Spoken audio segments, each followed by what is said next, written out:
साथियों नमस्कार, मैं दिनेश कुमार सिंह आप सबका मेरे इस YouTube चैनल में हार्दिक अभिनंदन और स्वागत है। आज एक नए विषय के साथ आपके सम्मुख उपस्थित हूं और चर्चा करूंगा उत्तर प्रदेश राजस्व संहिता की धारा 81 की, और इसमें क्या है और उसका अर्थ क्या है, इस पर विस्तार से बात करेंगे। मैंने एक वीडियो धारा 80 पर बनाया है जो मेरे इसी YouTube चैनल पर उपलब्ध है। धारा 80 आप सब जानते हैं, साधारण भाषा में, बोलचाल की भाषा में लोग कहते हैं कि खेती की जमीन को आबादी घोषित करा लिया, ऐसी चर्चा में लोग करते हैं। लेकिन धारा 80 के अंतर्गत क्या होता है? इसके अंतर्गत 9 उपधाराएं हैं। धारा 81, धारा 82, ये 2 महत्वपूर्ण उपधाराएं हैं। जो धारा 80 की उपधारा 1 है, उसमें कहा गया है यदि कोई संक्रमणीय भूमिधर अपनी जोत का उपयोग औद्योगिक, वाणिज्यिक या आबादी में करता है तो उप जिलाधिकारी स्वप्रेरणा से या भूमिधर के आवेदन पर उस भूमि को आकर्षित घोषित कर देंगे। ये धारा 80(1) के अंतर्गत है और आकर्षित घोषित करने की प्रोसेस 45 दिन में उप जिलाधिकारी को करना पड़ेगा। या तो आवेदक के आवेदन को खारिज करेंगे या स्वीकार करेंगे। खारिज करेंगे तो पूरे कारण अंकित करने पड़ेंगे। तो ये धारा 80 की उपधारा 1 में प्राविधान किया गया है। ये बहुत महत्वपूर्ण धारा है। लेकिन अगर इस तरह की कोई घोषणा इस धारा के अधीन उप जिलाधिकारी कर देते हैं तो उसका क्या प्रभाव पड़ेगा, आज हम इस पर चर्चा करेंगे। और वो क्या क्या प्रभाव पड़ेंगे, इसका उल्लेख उत्तर प्रदेश राजस्व संहिता की धारा 81 में किया गया है। धारा 81 क्या है, कैसा प्रभाव पड़ेगा, उस पर हम चर्चा। कृषि भूमि क्या है, इसकी परिभाषा उत्तर प्रदेश राजस्व संहिता में दी हुई है। वह भूमि जिस पर कृषि होती हो, बागवानी होती हो, कुक्कुट पालन होता हो, मत्स्य पालन होता हो, फूलों की खेती होती हो, मधुमक्खी पालन होता हो, पशुपालन होता है। ये सारी जो 7 कैटेगरी हैं, ये अगर कार्य हो रहा है तो वह कृषि भूमि है। इसके अलावा कोई कार्य हो रहा है तो वह कृषि भूमि नहीं है, कृषि का उपयोग नहीं माना जाएगा। तो कृषि भूमि की परिभाषा उत्तर प्रदेश राजस्व संहिता के द्वारा स्पष्ट है। उसमें ये 7 तरह के कृषि, बागवानी, पशुपालन, मत्स्य पालन, फूलों की खेती, मधुमक्खी पालन और कुक्कुट पालन अगर उस जमीन पर है तो कृषि हो गई। अब मान लीजिए ये नहीं हो रहा, उस जमीन खेती के रूप में दर्ज है, कृषि के रूप में, अब किसी ने उस पर घर बना के रह रहा है या कोई छोटा मोटा उद्योग लगा लिया है या कोई दुकान खोल लिए। अगर इस तरह का हो रहा है, इसका मतलब अब उसका उपयोग कृषि में नहीं हो रहा है।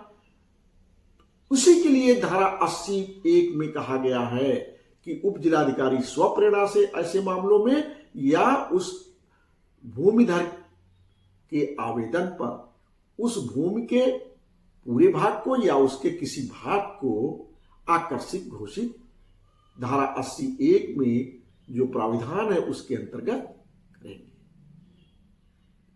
ये स्पष्ट है। अब धारा 80(1) में अगर कोई घोषणा हो जाती है तो उसका प्रभाव धारा 81(1) में क्या होगा? सबसे पहला प्रभाव तो पड़ेगा, चूंकि अब खेती नहीं हो रही है उस पर, तो लगान किस बात की? तो अगला जो कृषि वर्ष शुरू होगा, घोषणा के तत्काल बाद वाला जो कृषि वर्ष शुरू होगा, उस कृषि वर्ष से उस पर लगान या भू राजस्व नहीं लिया जाएगा। ये तो पहला प्रभाव हो गया और इसका उल्लेख धारा 81 की उपधारा उपखंड ख में दिया गया है।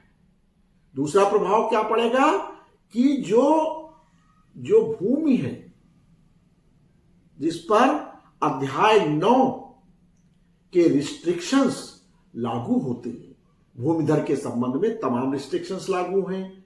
जैसे SC ST को अपनी जमीन अगर बेचनी है तो उस पर तमाम सारे प्रतिबंध हैं, सीलिंग के लिमिट के प्रतिबंध हैं, विनिमय के प्रतिबंध हैं। तो 81 की एक खंड का में कहा गया है कि ये जो भूमिधर के संबंध में रिस्ट्रिक्शन है, अंतरण के संबंध में, यह रिस्ट्रिक्शन भी लागू नहीं रह जाएंगे।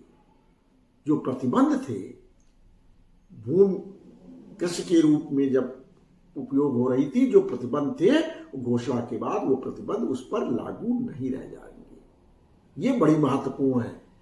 मान लीजिए कि कोई अनुसूचित जाति का व्यक्ति था और उसने भूमि को इस धारा C की उपधारा 1 में अकृषि घोषित हो गई, घोषणा हो गई है, तो अब उसको अनुमति लेनी नहीं पड़ेगी जमीन को बेचने के लिए, क्योंकि वो प्रतिबंध अब लागू नहीं है उस अध्याय 9 के।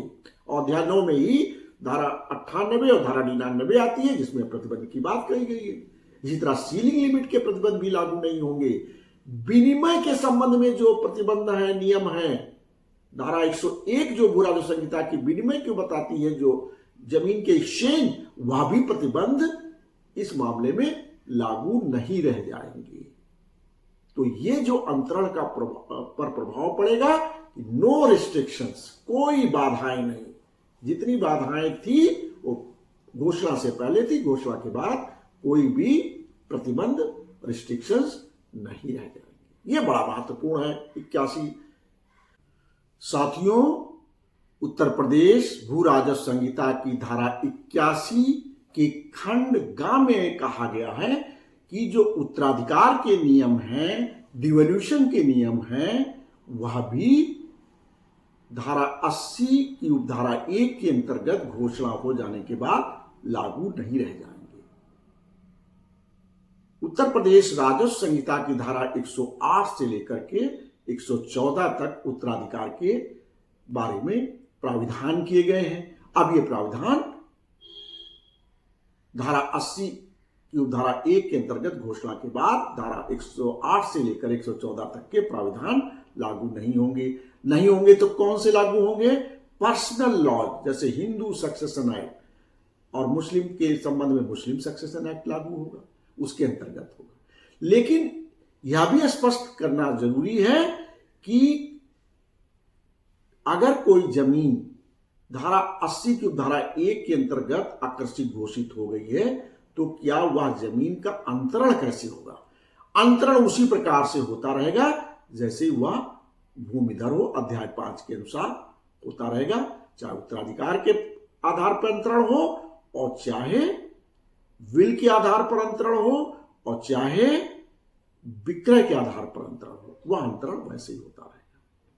साथियों, मुझे आशा है कि यह वीडियो आप सब के लिए बहुत उपयोगी होगा। इससे जरूर आपको जानकारी हो गई होगी कि अगर आप संक्रमणी भूमिधर किसी जोत के हैं और उस जोत का उपयोग कृषि से अन्य प्रयोजन में करते हैं, चाहे औद्योगिक प्रयोजन हो, चाहे वाणिज्यिक हो, चाहे आबादी हो, और उसके अंतर्गत आपकी घोषणा हो जाती है, तो उसके क्या क्या परिणाम होंगे। मैं अनुरोध करूंगा इस वीडियो को अन्य सभी साथियों तक जरूर भेजिएगा। किसी न किसी के लिए उपयोगी जरूर होगा, ज्ञान होगा, तो अपनी भूमि का प्रबंधन वो सही तरीके से कर पाएगा। मेरा फिर अनुरोध रहेगा, अगर मेरे चैनल को सब्सक्राइब ना किया हो, सब्सक्राइब कर लें, फॉलो करते रहें, वीडियोस को शेयर करते रहें, जिससे ज़्यादा से ज़्यादा लोगों को लाभ मिले और आपको आगे आने वाले ज्ञान से संबंधित वीडियो का नोटिफिकेशन मिलता है।